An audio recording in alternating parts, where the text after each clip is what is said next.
खुदावंद मेरा चौपान है और मुझे कमी ना होगी। वो मुझे हरी हरी चरागाहों में बैठाता है। यीशु मसीह के जिंदा बबरकत जलाली नाम में एक बार फिर हम सबकी सलामती हो। और जब भी मेरे और आपके मुनज्जी यीशु आते हैं तो उनके मुंह में, उनकी ज़बान पर खूबसूरत आज भी हमारी सलामती है।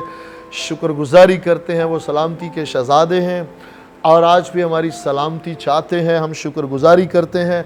आए खुदावंद के ज़िंदा कलाम की तरफ बढ़ते हैं और उसी सीरीज़ को जो ज़बूर 23 को हमने शुरू किया हुआ है, आज हम उसकी 14वीं वीडियो में आगे बढ़ते हैं। खुदावंद के शुक्रगुजार हैं आपके इस खूबसूरत रिस्पांस के लिए, हौसला अफजाई के लिए, आपकी दुआओं के लिए, आपकी शेयरिंग के लिए कि रोज़ बरोज़ जिस तौर से ज़िंदगियाँ हमें इस जॉइन कर रही हैं और इस कलाम के वसीला से बाबरकत ठहर रही हैं। हम खुदावंद की शुक्रगुजारी करते हैं और इसी तौर से हम चाहते हैं कि आप हमसे जुड़े रहें, खुदावंद से जुड़े रहें, उसके कलाम से जुड़े रहें और बथेरों को हम मिलकर अपने खुदावंद के कदमों में लाने का वसीला बन सकें। आए आज एक कदम और आगे बढ़ते हैं। तू मेरे दुश्मनों के रूबरू मेरे आगे दस्तरखान बिछाता है। आमीन, हालेलुया। तू मेरे दुश्मनों के रूबरू मेरे आगे दस्तरखान बिछाता है। हम शुक्रगुजारी करते हैं। अगरचे लास्ट वीडियो में भी हमने बात की कि अगर किसी थॉट पर, कहीं पर किसी बहन बेटी, हम खिदमत भाई को इख्तलाफ हो, डोंट वरी, कोई ऐसी बात नहीं है।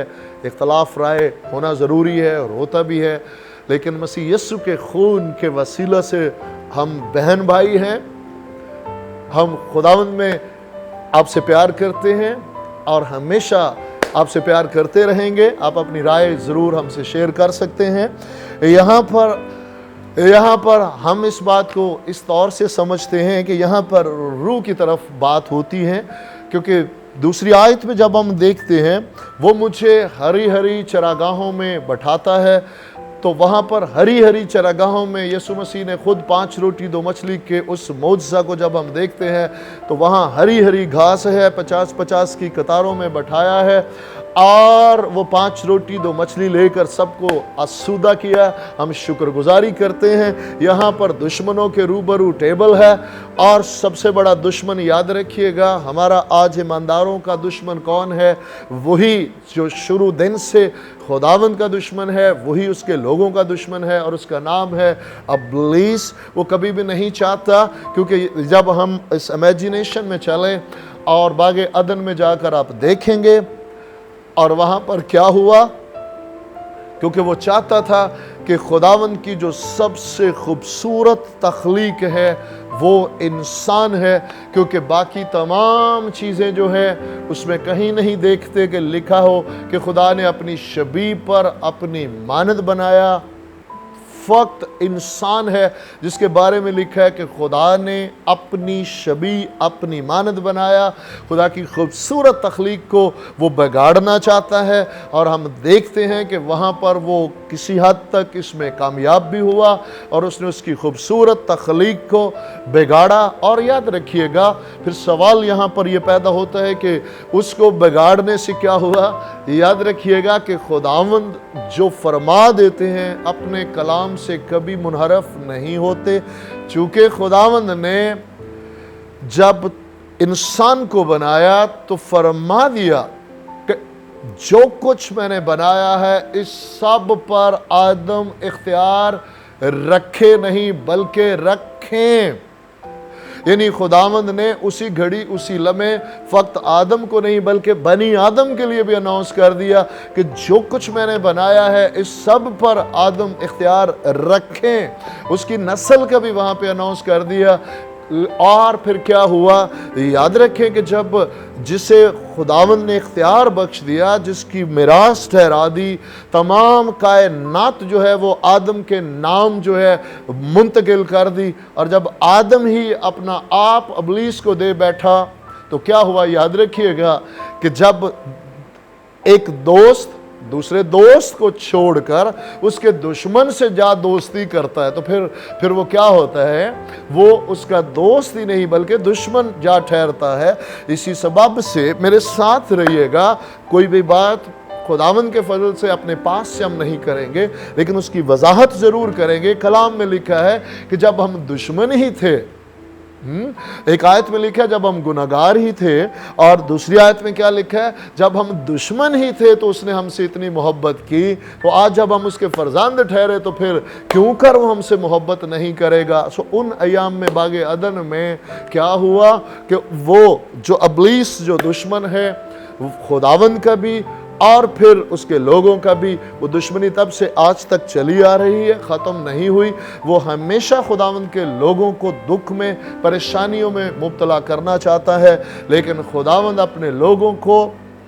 अपने लोगों से ये चाहते हैं, याद रखिएगा, हम ये चाहते हैं, मेरे साथ रहिएगा, हम मुश्किलात जब आती है, ट्रायल जब आते हैं, दुश्मन सरगर्म होता है, तो हम खुदावंद से फरियाद करते हैं, खुदावंद इन मुश्किलात को दूर कर दे, खुदावंद ये मुश्किलात, ये ट्रायल दूर कर दे, ताकि मुझे सुख की सांस आए। मेरे तो हलक से नवाला भी नहीं उतरता, मुझसे तो खाना भी ठीक तरह नहीं खाया जाता, मुझसे तो ठीक तरह सोया भी नहीं जाता। लेकिन याद रखिएगा, खुदावंद हमसे ऐसा नहीं चाहते। खुदावंद हमसे चाहते हैं, मेरी खुशनुदी इसमें है, मेरी खुशी इसमें है कि तेरे तमाम दुश्मन तेरे चौगिर्द हों, और उन अय्याम में तू उनके सामने जो है मेरे साथ रफ़ाकत रख कर तू खाए, तू पिए, तू खुशहाल हो। हम शुक्रगुजारी करते हैं, कलाम मुक़द्दस में से वाक़यात जब खुदाए रूल कुद्दस आपको याद दिलाते हैं, उस वक्त भी जब खुदावंद बदन लेकर इस सरजमीन पर आए, तो क्या हम नहीं जानते कि बहुत सारे लोग क्या कहते हैं, ये तो शराबियों के साथ, ये तो खाऊ लोगों के साथ, ये तो गुनाहगारों के साथ बैठता और खाता है। लेकिन वो नहीं जानते कि यीशु मसीह की रफ़ाकत जब किसी के साथ होती, जो यीशु मसीह को घर पे उतार लेता, उसकी रफ़ाकत उसकी सोबत में आ जाता, वो गुनहगार और खाऊ और शराबी नहीं रहता। हम शुक्रगुजार हैं कि वो आसमानी बशिंदा ठहरता, वो तौबा करता, निजात पाता, और उसके आने का पर्पज़ और मकसद ही यही है।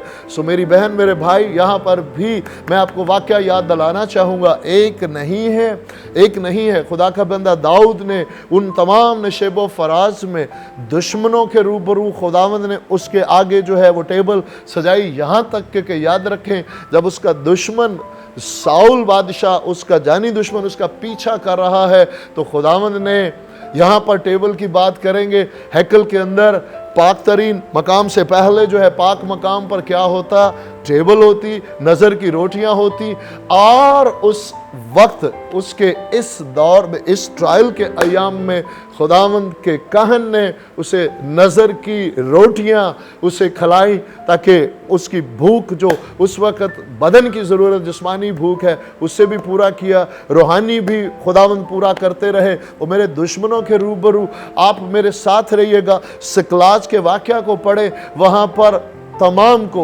खुदा के बंदा दाऊद की फैमिली को, उसके साथियों के पूरे शहर को जला दिया और सब कुछ ले गए यरगमाल बना के। लेकिन जब खुदावंद से रहनुमाई पाई, खुदावंद ने कहा जा मैं तेरे साथ हूँ, तो वो उस वक्त अपनी उन तमाम जानों को ही नहीं छुड़ा के लाए, बल्कि उन लूट मार का तमाम मालो असबाब जो है वो वापस लाए।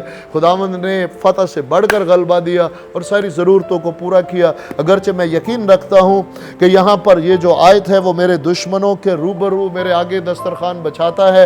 इसको रूहानी तौर पर देखें कि दुश्मन कभी भी नहीं चाहता, मेरे साथ रहिएगा, दुश्मन कभी भी, इब्लीस कभी भी नहीं चाहता कि कोई शख्स नजात पाए। लेकिन अगर आप नजात पा चुके हैं, यीशु मसीह को अपना खुदावंद कबूल कर चुके हैं, तो याद रखिएगा इब्लीस अब कभी भी उसकी मेज पर आने से आपको कभी नहीं रोक सकता, उसके साथ रफ़ाकत रखने से नहीं रोक सकता। अगर रोक सकता है तो कोई है जो रोक सकता है, वो आप खुद हैं, वो मैं खुद हूँ।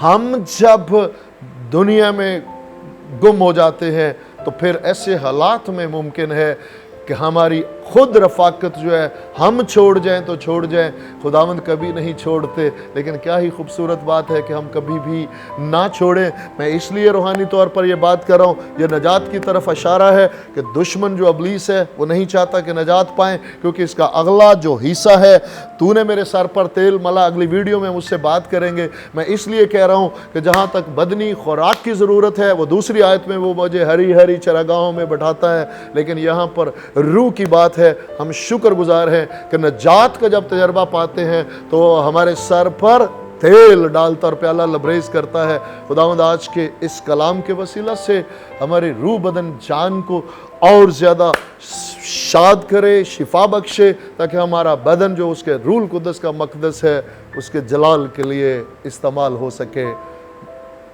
यीशु के नाम में आमीन।